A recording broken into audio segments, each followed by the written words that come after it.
What's going on, guys? It's Phoenix. We're going to do another vloggy style video, although this is going to be one of those tag videos that aren't a thing anymore. I just want to try and get one going, see what happens with it. I'm going to go ahead and tag Vigadeath,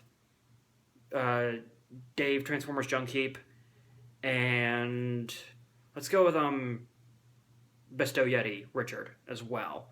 So I'm going to tag those three. So Vigadeath, Dave's Transformers Junkheap, and BistoYeti Richard. So what are they going to be responding to? Well, per the title right there, let's talk about some figures that we have in our collection that we don't necessarily fiddle around with or mess with that often, that aren't really on like the display that we have that we normally kind of mess around with. For me, that's actually majority masterpiece figures, which is kind of weird. But then when we do go to mess around with those figures, we pick them off of a shelf or whatever, we really start to really reappreciate them for what they are and what they do and all of that. I'm going to talk about three, but for Vigadeath, BistoYeti, and Dave's Transformers Junkheap, Dave Schotten, you guys can talk about however many. And even if you guys just want to do a straight-up response to this video, talk about however many you want, be it one figure or however. I'm just doing three because these three figures were ones that this kind of applies to for me. And oddly enough, two of them are actually fairly recent, as in from the last cartoon-based toy line, roughly. So, the one was never in the show. Actually, two were never in the show, one was whatever. Anyhow, we're just going to start off with the most underrated figure in my collection, I feel. And like one of the most underrated figures to come out in the past 4 or 5 years, honestly.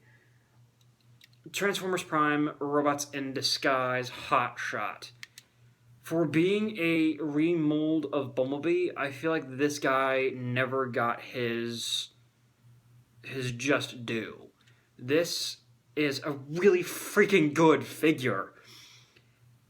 The engineering is very much the Prime era. It is simple and very intuitive, but this is just really, really nicely done. I mean, he does have the flap here that the head is on because of the kind of automorphy gimmick for the chest. But every time that I've picked Hotshot here up off the shelf to mess around with, I have had so much fun just messing around with him, posing him, just messing around with him, coming up with like little quick backstories in my head, even just rolling him around back and forth on my desk when he's in his vehicle mode. He's just a lot of fun. I feel like a large part, other than the fact that he is a remold of Bumblebee, of why he didn't get as much credit as he frankly should, because he's really awesome, is the fact that people were kind of confused about the head sculpt. I'm using the front-facing camera on my phone, so it's not going to show it. But below that silver... Let's see if I can't focus in. Give me a second, guys. I want to see if I can't lower you guys without dropping the camera. No, that's not going to work. Oh, well. So, you've got... I'm leaving that in because this is going up unedited. Below the eyes there... My camera's not focusing on Hotshot today at all. Whatever. Below that silver bit of detailing right there on the eyes, you actually have the full-on light-piped eyes. And he light pipes really well if you can catch the light correctly. Even with the flap back here. And then you've got the flip-down goggles, which are a great homage to Armada Hotshot, which is one of the few things about Armada that I actually kind of liked, the whole flip-down goggle thing that Hotshot had. I'm sure someone's gone in and has taken apart the head and made it so the eyes pop more with their light piping.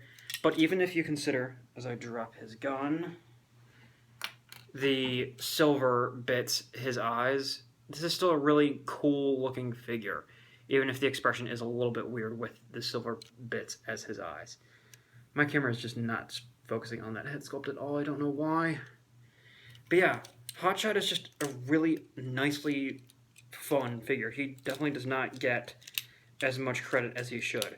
For me, honestly, he is one of the highlights of that Prime RID toy line, because he's just fun, and he's one of those figures that you can honestly kind of just take wherever, because he's compact, because he's a hallmark of this era that we're in right now, where the deluxes are kind of smaller, and he's just fun to mess with in both modes, and he's really easy to transform.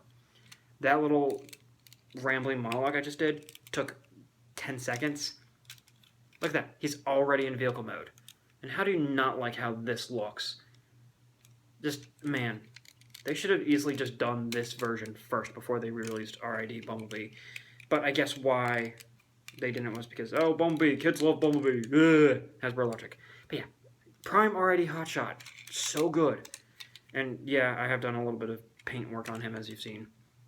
That's what a lot of that extra black was. I also want to talk about Prime Thundertron.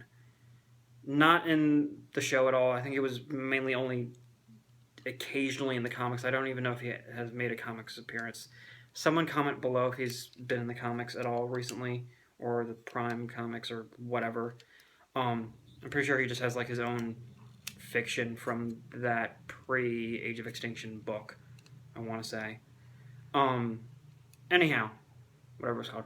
Thundertron here is really nicely done. I want to get the Leo Convoy repaint that Takara did at some point. Problem is it's still like $40. And I really like this guy a lot. Thundertron is just, it's a very interesting transformation.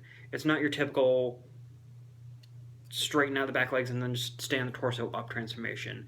While the back legs, which are the main robot legs, do have a very simple transformation in that they just rotate a bunch, a lot of what goes on in the transformation is all up here in the chest section.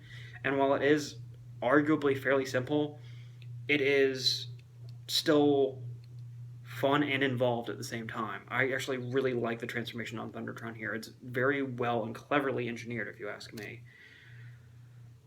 My Thundertron doesn't have a weapon because, to be frank, he had a shit MechTech weapon or whatever it was called when it came out.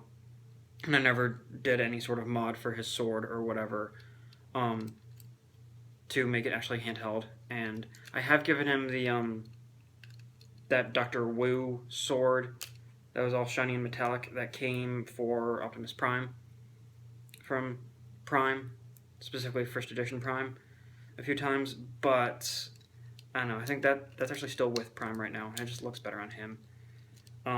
What I have done with Thundertron is I give him the pirate peg leg because he's a space pirate and he's a lion. Come on, how am I not gonna like that?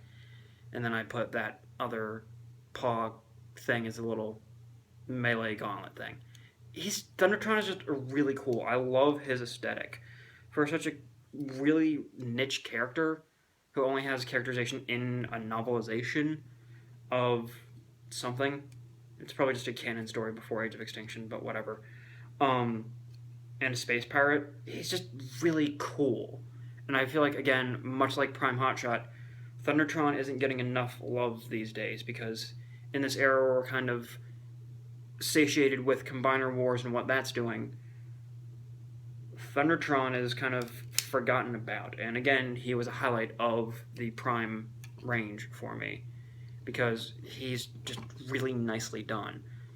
He's a prime example, no pun intended, of how we have a tendency to forget about really good figures from previous lines once the next one is out. Hell, in a recent episode of WTF at TFW, there was a listener question about best toys from each era or whatever, and neither Thundertron nor Hotshot was mentioned by that WTF at TFW crew for the Prime range, and honestly for me, both of those would have easily been in the running. I want to focus on, for the remainder of this video, on Reveal the Shield Jazz. Grabbed him off the shelf last night, and I forgot how fun this mold was. The transformation is just really nicely done, it's very intuitive and clever, and I love the weapon storage, and this is just, for me, like the quintessential classics Jazz. I know there's the United version, whatever, and I don't know, in spite of the fact that there are some issues with the mold holding up now a few years out from when it was released, in that these sections right here, which become the shoulder pads, are a little loose, as are the ball joints at the shoulders proper on mine. This is still a really awesome figure. I am really thoroughly enjoying Jazz right now, and that's with having not messed with him in a long time. Honestly, probably since I've been in this apartment, which is about a year and a half. So, yeah. I mean, to me, this is like the definitive classics Jazz. And honestly, kind of the reason why I haven't gotten the Takara Adventures version of Robots in Disguise 2015 Jazz yet. Because this is the Jazz that I wanted from the classics range, and we've got him now. We've had him for like 3-4 years. Or longer, whatever. Just really awesome, really nicely done. Again, super awesome. I feel like I'm saying that word a lot in this video. But yeah, this is just a really great figure. I am eagerly anticipating a Masterpiece styled Jazz. I know some company, some third party is doing one. I want to say their name is Transform and Roll Out or something. But I find it interesting. We've heard nothing about that since like late summer last year. Like, we don't even have like test shots or anything yet. But I think Hasbro's also doing one at some point fairly soon. And by that I mean Takara as well. So, once we get a Masterpiece Jazz, I am on that. I really like Jazz as a character, and for me, Jazz is going to be one of those characters that I always get a toy of at some point. Yeah, Reveal Shield Jazz, very cool. So again, talk about some figures that are in your collection that you really haven't messed with in a while, that you mess with and then you kind of re-appreciate them. I tag Vigadeath, BistoYeti, Richard, and Dave shot in Dave's Transformers Junkheap. Alright, thanks for watching, guys.